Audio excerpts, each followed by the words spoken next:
6 सितंबर 1992 की बात है। अलास्का के घने सुनसान जंगल। कुछ लोग मूस का शिकार करने निकले थे। चलते चलते उनकी नजर एक अजीब सी चीज पर पड़ी, एक लावारिस बस, जंग खाई हुई, बिल्कुल अकेली। जब वो बस के अंदर गए तो वहां एक स्लीपिंग बैग पड़ा था और उसी स्लीपिंग बैग के अंदर एक जवान लड़के की लाश थी। शरीर पूरी तरह सूख चुका था। वजन बस करीब 30 किलो। पोस्टमार्टम रिपोर्ट ने साफ कर दिया, मौत 2 हफ्ते पहले हो चुकी थी और वजह थी भूख। उसके पास एक डायरी मिली। उसी डायरी में उसने जंगल में अकेले बिताए हर दिन की कहानी लिखी थी। बाद में उसी डायरी के आधार पर एक किताब लिखी गई, फिर उस पर फिल्म बनी और देखते देखते ये कहानी पूरी दुनिया में फैल गई। वो लड़का पैदल घूमने वालों, भटकने वालों, आजादी ढूंढने वालों के लिए एक प्रतीक बन गया। उसका नाम था क्रिस्टोफर जॉनसन मैकेंडलस। अब दिलचस्प बात सुनो, क्रिस किसी गरीब घर से नहीं था। वो एक अमीर परिवार से आता था, लेकिन पैसे से उसे कभी मतलब नहीं रहा। वो एक पुरानी टूटी फूटी सेकंड हैंड कार चलाता था। पढ़ाई में तेज था, पूरी स्कॉलरशिप मिली हुई थी। उसने एमोरी यूनिवर्सिटी जैसी मशहूर जगह से पढ़ाई पूरी की थी। अगर चाहता तो अपने नंबरों के दम पर हार्वर्ड लॉ स्कूल तक जा सकता था। मतलब साफ है, जिस लड़के के सामने ऊंची सोसाइटी के सारे दरवाजे खुले थे, जिसे लोग अपना सपना कहते हैं, उसी लड़के ने सब कुछ छोड़ने का फैसला कर लिया। कॉलेज के दौरान उसने जो $24,000 जमा किए थे, वो सब एक चैरिटी को दान कर दिए। अपने सारे पहचान पत्र काट डाले और फिर उसने वो किया जो ज्यादातर लोग सिर्फ सोचते हैं लेकिन कभी कर नहीं पाते। सब कुछ छोड़कर बिल्कुल अकेले कुदरत के रास्ते पर निकल पड़ा। 1990 की गर्मियों में क्रिस बिना किसी को बताए घर से निकल गया। उसकी सबसे करीबी बहन कैरिन को भी नहीं पता था कि वो कहाँ है। वो बस चलता गया, हमेशा पश्चिम की तरफ, उस जगह की ओर जिसे वो अपनी आत्मा की आजादी की जमीन मानता था, अलास्का। रास्ते में एरिजोना के रेगिस्तान में वो अचानक आई बाढ़ में फंस गया। किस्मत से उसकी जान बच गई, लेकिन इसी घटना ने उसके अंदर कुछ तोड़ दिया। इसके बाद उसने आधुनिक दुनिया से पूरी तरह रिश्ता खत्म करने का फैसला कर लिया। वहीं उसकी पुरानी सेकंड हैंड वैन की कहानी भी खत्म हो गई। उसने गाड़ी की नंबर प्लेट निकाली और कूड़े में फेंक दी, जैसे कह रहा हो, अब मेरा कोई पता नहीं, कोई पहचान नहीं, अब सिर्फ रास्ता है और जंगल। उसने अपनी जेब में मौजूद सारा कैश निकाला और आग लगा दी। वो सिर्फ पैसे नहीं जला रहा था, वो अपने पुराने आप को जला रहा था, उस जिंदगी को जो हर वक्त पैसों के पीछे भागती रहती है। उसी पल उसने मन ही मन सब कुछ छोड़ दिया। फिर उसने खुद के लिए एक नया नाम चुना, एरिजोना सुपर ट्रैम्प, और यहीं से शुरू हुई उसकी असली अपनी जिंदगी। बाहर से देखने वालों को क्रिस का ये फैसला बेहद गैर जिम्मेदार लगता है। कई लोगों को तो ये सीधा सीधा मौत को बुलाने जैसा लगता है, लेकिन इसकी जड़ें कहीं और थीं, बहुत पीछे, उसके बचपन में। ऊपर से उसका परिवार अमीर दिखता था, सब कुछ ठीक ठाक लगता था, लेकिन अंदर हालात बिखरे हुए थे। उसके पिता अक्सर उसकी माँ के साथ मारपीट करते थे। ये सब क्रिस और उसकी बहन कैरिन ने बचपन से देखा था, चुपचाप। रोज बड़े होने पर एक और सच्चाई सामने आई। उनकी माँ उनके पिता की पहली पत्नी नहीं थी, शादी बाद में हुई थी, लेकिन सालों तक क्रिस और कैरिन की पहचान छुपा कर रखी गई थी। ये सच उनके लिए अंदर तक तोड़ देने वाला था। क्रिस के लिए उसके माँ बाप का पैसा, उनका दिखावा और चीजों के पीछे पागलपन, इन सब ने घर की गर्माहट खत्म कर दी थी। समाज जिन चीजों को कामयाबी कहता है, पैसा, रुतबा, हैसियत, वो सब क्रिस को एक पिंजरे जैसे लगते थे और वो उस पिंजरे से किसी भी तरह बाहर निकलना चाहता था। अब पहली बार उसे लगा कि उसका मन और उसका शरीर दोनों खुले हैं, वो आजाद है। उसके लिए सच्ची जिंदगी कुदरत के बीच ही थी। अगस्त 1990 में क्रिस ने उत्तरी कैलिफोर्निया से पैसिफिक क्रेस्ट ट्रेल पर चलना शुरू किया। उसी दौरान उसके माता पिता को पहली बार एहसास हुआ कि बेटे से कोई संपर्क नहीं हो पा रहा है। वो गाड़ी लेकर अटलांटा पहुंचे। वहां जाकर पता चला कि क्रिस तो 2 महीने पहले ही अपना अपार्टमेंट छोड़ चुका था। परेशान होकर उन्होंने पुलिस में शिकायत दर्ज करवाई। कुछ समय बाद खबर आई कि क्रिस की छोड़ी हुई कार मिल गई है। कार के आसपास किसी तरह की हाथापाई या जबरदस्ती के निशान नहीं थे। ये जानकर उनके माता पिता की घबराहट थोड़ी कम हुई, लेकिन धीरे धीरे उन्हें समझ आ गया, क्रिस खोया नहीं है। वो बस नहीं चाहता कि कोई उसे ढूंढे। पैसिफिक क्रेस्ट ट्रेल से निकलने के बाद क्रिस की मुलाकात एक ऐसे कपल से हुई जो कार में ही घूमते रहते थे, रेनी और जैन। उम्र में वो उसके माता पिता के आसपास थे, लेकिन उनके साथ रहते हुए क्रिस ने पहली बार खुद को सच में सुकून में महसूस किया। वो साथ घूमे, घंटों बातें की, हंसे, मजाक किया। उनकी सोच, उनकी भावनाएं, सब कुछ कहीं न कहीं मेल खाता था। कभी रेनी और जैन उसे माँ बाप जैसे लगते, तो कभी बिल्कुल सच्चे दोस्त जैसे। क्रिस इस जुड़ाव से गहराई से जुड़ गया था। फिर भी वो जानता था रुकना उसके लिए नहीं है, क्योंकि उसका सपना अभी आगे था, अलास्का के उन जंगली इलाकों में जहां उसे लगता था उसकी असली आजादी उसका इंतजार कर रही है। क्रिस फिर से सफर पर निकल पड़ा। खुली सड़कें, दूर दूर तक फैले पहाड़, घास के मैदान और सिर के ऊपर जलती हुई तेज धूप। सितंबर आते आते वो साउथ डकोटा पहुंच गया। अमेरिका के बीचों बीच फैला वो इलाका जहां जहां तक नजर जाए बस सुनहरी गेहूं की फसल ही दिखती है। यहीं उसकी मुलाकात एक किसान से हुई, वैन। वैन के खेत में काम करते हुए क्रिस ने पहली बार फसल कटने की असली खुशी को महसूस किया। मिट्टी से जुड़ा काम, पसीना, थकान और दिन के अंत में संतोष। वेन बाहर से सख्त मिजाज का आदमी था, कम बोलने वाला, लेकिन धीरे धीरे वो क्रिस के लिए बड़े भाई जैसा बन गया। जब उसे पता चला कि क्रिस का अगला पड़ाव अलास्का का जंगल है तो वो फिक्र में पड़ गया। उसने क्रिस के लिए एक शिकार की बंदूक खरीदी, अनुभवी शिकारियों से उसकी मुलाकात करवाई ताकि वो जंगल में जिंदा रहने के तरीके सीख सके। वैन बार बार एक ही बात कहता था, अलास्का जाने से पहले बसंत आने तक इंतजार करना, लेकिन किस्मत को कुछ और ही मंजूर था। खेत की फसल अभी पूरी तरह कटी भी नहीं थी कि वैन को सैटेलाइट टीवी के गैर कानूनी धंधे में पकड़ लिया गया। पुलिस आई और उसे ले गई। जाते वक्त भी वैन ने बस यही कहा, जल्दबाजी मत करना। लेकिन वैन के जाने के बाद वो खेत अब क्रिस को रोक नहीं पाया। वैन ने जो मेहनताना छोड़ रखा था उसे लेकर क्रिस फिर से सड़क पर निकल पड़ा। जब क्रिस कोलोराडो पहुंचा तो उसने अपनी जिंदगी की अब तक की सबसे खतरनाक चुनौती चुन ली। वैन के दिए हुए चेक से उसने एक कयाक खरीदी, ना कोई परमिशन, ना कोई सुरक्षा इंतजाम, और सीधे उफनती कोलोराडो नदी में कूद पड़ा। तेज बहाव था, खतरनाक मोड़ थे, मौत हर पल करीब लग रही थी, लेकिन क्रिस ने हार नहीं मानी। उसने उस बहती हुई नदी को पार कर लिया। वो बहता चला गया। इस धरती के सबसे शानदार नजारों में से एक के बीच से ग्रैंड कैनियन, चारों तरफ विशाल चट्टाने, नीचे उफनता पानी और बीच में अकेला क्रिस। उसके बाद वो हॉर्सशू बेंड से गुजरा, हूवर डैम पार किया और फिर धीरे धीरे दक्षिण की तरफ बढ़ता चला गया। 2 दिसंबर 1990 उस दिन क्रिस कोर्टेज सागर पहुंचा। इसे कैलिफोर्निया की खाड़ी भी कहा जाता है। ये इलाका दुनिया में व्हेल और डॉल्फिन की सबसे ज्यादा किस्मों के लिए जाना जाता है। नीला खुला समुद्र, शोर, आजादी और तन्हाई, सब एक साथ। मोरेलोस डैम के रास्ते वो मैक्सिको में घुसा, फिर कयाक को घसीटते हुए रेगिस्तान पार किया। सूरज आग बरसा रहा था, शरीर थक चुका था, लेकिन कदम रुके नहीं। आखिरकार वो गल्फ ऑफ कैलिफोर्निया के एक सुनसान किनारे पहुंचा। वहीं समुद्र के पास एक चट्टानी गुफा में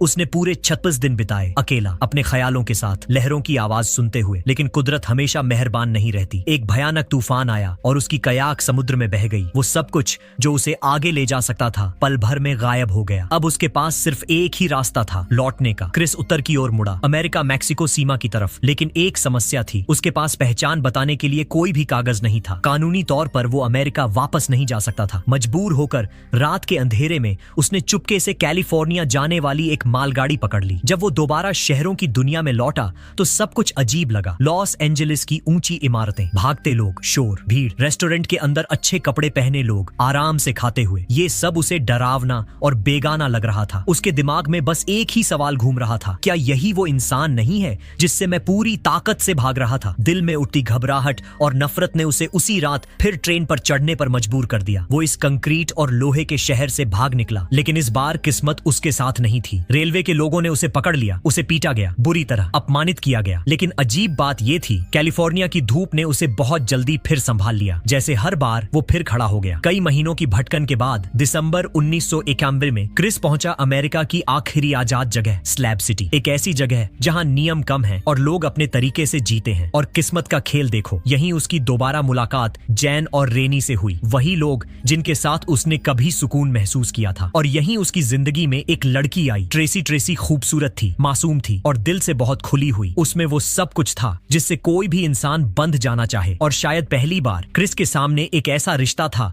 जो उसे रोक सकता था, जो एक लड़का अपनी पहली मोहब्बत में देखना चाहता है। ट्रेसी में क्रिस को वो सब दिखता था। शामें यूं ही बीत जाती, वे साथ बैठकर बूढ़े नाइट की कहानियां सुनते, जो रेस्क्यूशन माउंटेन बनाने की अपनी पूरी कहानी सुनाया करता था। पहाड़ के नीचे दोनों ने अपने हाथों के निशान लगाए, जैसे उस पल को हमेशा के लिए वहीं रोक देना चाहते हो। ढलती धूप में जब वो साथ चलते थे तो ऐसे लगते थे मानो सच में एक दूसरे के लिए ही बने हो। क्रिस की जिंदगी का ये दौर सबसे गर्म था और सबसे सुकून भरा भी। जैन और रेनी जैसा परिवार उसके आसपास था और ट्रेसी जैसी मीठी मोहब्बत उसके दिल में। असल में ऐसे जज्बात इस रेगिस्तान में कोई अनोखी बात नहीं थी। जब लोग बड़े शहरों की घुटन, दबाव और थकान से भागकर यहाँ आते हैं तो उनके अंदर छुपी सच्चाई और आजादी अपने आप बाहर आ जाती है। यही जज्बात इस खुले रेगिस्तान को जिंदा रखते हैं। लेकिन अफसोस, ये जगह भी क्रिस की आत्मा की तलाश का आखिरी पड़ाव नहीं थी। उस रात क्रिस और ट्रेसी देर तक एक दूसरे को देखते रहे, बिना ज्यादा बोले। आखिरी बार साथ गाना गाया। स्लैब सिटी में ऐसी जुदाइयां आम हैं, फिर भी हर बार उतनी ही चुभती हैं। यहाँ कोई हमेशा नहीं रुकता, सबको एक दिन आगे बढ़ना ही होता है, अपनी जिंदगी के अगले आजाद किनारे की तलाश में। और इस बार सबसे पहले आगे बढ़ने की बारी क्रिस की थी। जैन उसे सॉल्टन सिटी तक छोड़कर आई। क्रिस के सिर पर वही टोपी थी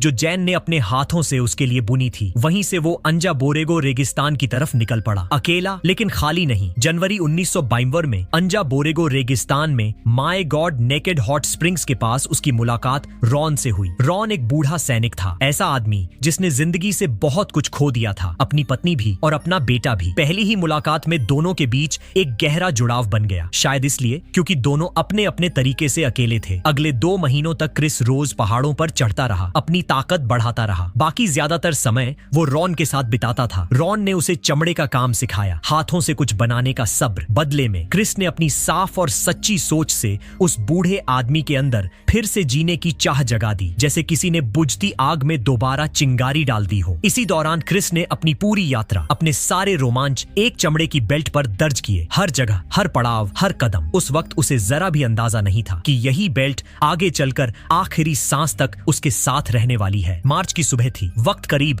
3:30 बजे का। अंधेरा अब भी पूरी तरह छाया हुआ था। क्रिस चाहता था कि बिना ज्यादा जज्बाती हुए चुपचाप निकल जाए, लेकिन रॉन को पहले से आभास हो चुका था। वो जानता था क्रिस को रोका नहीं जा सकता, इसलिए उसने रोकने की कोशिश नहीं की। उसने सिर्फ तैयारी की। अलास्का के कठोर जंगलों से लड़ने के लिए जो भी जरूरी था, रॉन ने सब पहले ही जुटा लिया था। गाड़ी अंधेरी रात में चली और धीरे धीरे सुबह की हल्की रोशनी में दाखिल हो गई। गाड़ी के अंदर एक बूढ़ा और एक नौजवान बैठे थे, दोनों चुप। शब्दों की जरूरत ही नहीं थी। रॉन ने क्रिस को रेगिस्तान की आखिरी हद तक छोड़ा, वहीं आकर सफर थमा। जुदाई का वो पल टल नहीं सका। रॉन की आंखें भर आईं। उसकी धुंधली नजरों के सामने क्रिस की परछाई धीरे धीरे छोटी होती चली गई और फिर गायब हो गई। अप्रैल 1952 में एक ट्रेन क्रिस को कनाडा के कंट्रोल वाले इलाके तक ले आई। 2 दिन बाद लिफ्ट लेते लेते वो फेयरबैंक्स पहुंच गया। पूरे 2 साल की भटकन के बाद आखिरकार क्रिस अलास्का पहुंच चुका था, वो जगह जो उसके लिए सिर्फ एक मंजिल नहीं थी बल्कि एक सपना थी। थोड़ा सा खाना जुटाया, आसपास मिलने वाले पौधों पर लिखी एक किताब अपने साथ रखी और फिर बिल्कुल अकेला उस रास्ते पर निकल पड़ा जिसे वो अपने दिल का सबसे पवित्र सपना मानता था, अलास्का का जंगली इलाका। वो बर्फ से ढके मैदानों से गुजरा, बर्फीली नदियां पार की और धीरे धीरे उत्तरी अमेरिका की सबसे ऊंची छोटी डेनाली के इलाके में दाखिल हो गया। यहीं उसे एक छोड़ी हुई जंग लगी बस मिली, जमीन पर खड़ी, समय से हारी हुई। क्रिस ने उसे एक नाम दिया, मैजिक बस, और उसी बस को उसने अपना घर बना लिया। बाद में यही बस दुनिया भर के आजाद घूमने वालों के लिए एक खास जगह बन गई। चारों तरफ सफेद बादल, ऊपर नीला आसमान, सामने बर्फीले पहाड़। क्रिस हिरनों के झुंड के पीछे भागता, खुले जंगल में बेपरवाह दौड़ता। उसकी आंखों में आंसू थे, खुशी के आंसू। उसे लग रहा था कि उसकी आत्मा जो दुनिया की गंदगी से भर गई थी, अब धीरे धीरे साफ हो रही है। जंगल में उसकी जिंदगी बेहद सादी थी, किताबें पढ़ना, शिकार करना, खाना जुटाना। लेकिन शिकार का ज्यादा तजुर्बा न होने की वजह से अक्सर उसे छोटे जानवर ही मिलते थे, बस इतना कि पेट किसी तरह भर जाए। फिर एक दिन किस्मत ने साथ दिया, उसने एक बहुत बड़े जानवर, एक मूस का शिकार कर लिया। उसे लगा अब खाने की परेशानी खत्म हो गई है। खेतों में मिले शिकारी दोस्तों से जो तरीके उसने सीखे थे, उसी तरह उसने मांस को धुएं में सुखाकर बचाने की कोशिश की। उसे भरोसा था कि वो कामयाब हो जाएगा, लेकिन कुदरत को कुछ और ही मंजूर था। उसकी कोशिश नाकाम रही। कुछ ही दिनों में सारा मांस सड़ गया। क्रिस बस खड़ा होकर देखता रहा। भेड़िए आए, बाज उतरे और पल भर में वो सब कुछ खा गए जिसे वो अपनी आने वाली जिंदगी की उम्मीद समझ रहा था। मैजिक बस में 9 हफ्ते बिताने के बाद क्रिस ने अपनी डायरी में लिखा, जब सुबह होती है तो मुझे लगता है कि अब कुछ भी छुपाने की जरूरत नहीं है। मैं उस रास्ते पर बढ़ रहा हूँ जो इस दुनिया से आगे जाता है, लेकिन मेरा दिल कभी इस जगह से दूर नहीं होगा। जैसे सांस लेना अपने आप होता है, वैसे ही यह जुड़ाव भी है, और जैसे दुख सच्चा होता है, वैसे ही यह एहसास भी असली है। मैंने इस समझ को अपने दिल में बसा लिया है। यहाँ से जाना मुझे और भरोसेमंद बनाता है। मेरे भीतर एक यकीन है, ऐसा यकीन जो मुझे फिर वापस लाएगा। जब मैं इस आधी दुनिया में भटक रहा था, मेरी चाहतें आती रहीं, जाती रहीं। मैं कभी बुरी तरह घायल हुआ था, लेकिन अब सारे जख्म भर चुके थे। अब मैं एक मंजिल की तरफ बढ़ रहा हूँ, एक साफ, बिल्कुल तय मंजिल की तरफ। असल में क्रिस के भीतर जो आत्मिक बदलाव चल रहा था, वो पूरा हो चुका था। अब उसे लगने लगा था कि हकीकत में लौटने का वक्त आ गया है। लेकिन रास्ते में एक उफनती, तेज बहती नदी आ खड़ी हुई। क्रिस ने आते वक्त अपनी टोपी को काटकर जो निशान बनाया था, उसे देखा। रास्ता वही था। ये देखकर उसे थोड़ी राहत मिली। वो नदी की गहराई परखना चाहता था, लेकिन पैर फिसला और वो सीधे पानी में गिर पड़ा। किसी तरह जान बचाकर वो बाहर तो निकल आया, कांपता हुआ, भीगा हुआ, लेकिन उसी पल उसे समझ आ गया, अब यहाँ से निकल पाना नामुमकिन है। वापस उस रहस्यमयी बस में पहुंचते ही अकेलापन और डर उसे चारों तरफ से घेरने लगे। हालात और भी बिगड़ते चले गए। आने वाले दिनों में शिकार मिलना लगातार कम होता गया। लंबे समय की भूख ने सिर्फ उसकी कमर की बेल्ट में नए नए छेद ही नहीं बढ़ाए, बल्कि उसके दिमाग पर भी असर अंदर डालना शुरू कर दिया। अब किताबें पढ़ना भी उसके बेचैन मन को शांत नहीं कर पा रहा था। आखिरकार एक जहरीले पौधे की जड़ गलती से खा लेने के बाद क्रिस टूट कर गिर पड़ा। जीने की जबरदस्त चाह ने उसे किसी तरह संभाल तो लिया, लेकिन अब इतनी कमजोरी आ चुकी थी कि वो बाहर जाकर शिकार करने लायक भी नहीं रहा। और हालात यहां तक पहुंच गए कि जंगल के जानवरों को भी उस आधे मरे हड्डियों के ढांचे में बदल चुके इंसान में कोई दिलचस्पी नहीं रही। क्रिस की जिंदगी अब धीरे धीरे उसकी पकड़ से फिसलती जा रही थी। वो खुद और उसकी आत्मा, जो अब पूरी तरह जंगल के रंग में रंग चुकी थी, दोनों उसी वीराने में फंसे रह गए थे। 18 अगस्त 1992 आखिर वो दिन भी आ ही गया। बची खुची ताकत जुटाकर क्रिस ने अपने शरीर को साफ किया। ठंड से और कमजोरी से कांपते हाथों से उसने अपनी जिंदगी के आखिरी शब्द लिखे। हर अक्षर भारी था, हर शब्द आखिरी। फिर बड़ी मुश्किल से वो स्लीपिंग बैग के अंदर घुसा और चुपचाप मौत का इंतजार करने लगा। क्रिस की कहानी को लेकर लोगों की राय हमेशा दो बिल्कुल उलटे सिरों पर रही है। कुछ लोग उसे स्वार्थी कहते हैं, परिवार के लिए गैर जिम्मेदार, दोस्तों के लिए लापरवाह और कुदरत के नियमों को नजरअंदाज करने वाला इंसान। वहीं कुछ लोग उसे दिल से चाहते हैं। उसकी बेड़ियां तोड़कर आजादी से भटकने की हिम्मत ने न जाने कितने ही नौजवानों को रास्ते पर निकलने की प्रेरणा दी। ऐसे लोग जो अपने भीतर कहीं न कहीं वही आग महसूस करते हैं। जहां तक मेरी बात है, मैं उस पर कोई फैसला नहीं दे सकता, क्योंकि सच यही है कि मेरे मन में भी कई बार सब कुछ छोड़कर भटक जाने का ख्याल आया है, लेकिन वो बस ख्याल ही रहा। मैं आजादी चाहता तो हूँ, लेकिन घर छोड़ने की हिम्मत नहीं कर पाता। क्रिस से और उन तमाम लोगों से जो खुली दुनिया में बेखौफ चलते हैं, मैं खुद को कमजोर मानता हूँ। इसीलिए न तो मैं उस पर कोई राय देना चाहता हूँ और न ही मुझे लगता है कि मैं इसके लायक हूँ। आखिर में इस फिल्म के निर्देशक शॉन पेन की कही एक बात याद आती है। उन्होंने कहा था कि वो क्रिस की कहानी ज्यादा से ज्यादा लोगों तक इसलिए पहुंचाना चाहते थे क्योंकि उस लड़के में कुछ ऐसा था जो चमकता था। उनके शब्दों में, इतनी छोटी सी जिंदगी में उसने इतनी गहरी, इतनी भरी हुई जिंदगी जी कि देखकर मुझे ईर्ष्या होती है। उम्मीद है ये कहानी आपको भी कहीं ना कहीं छू गई होगी।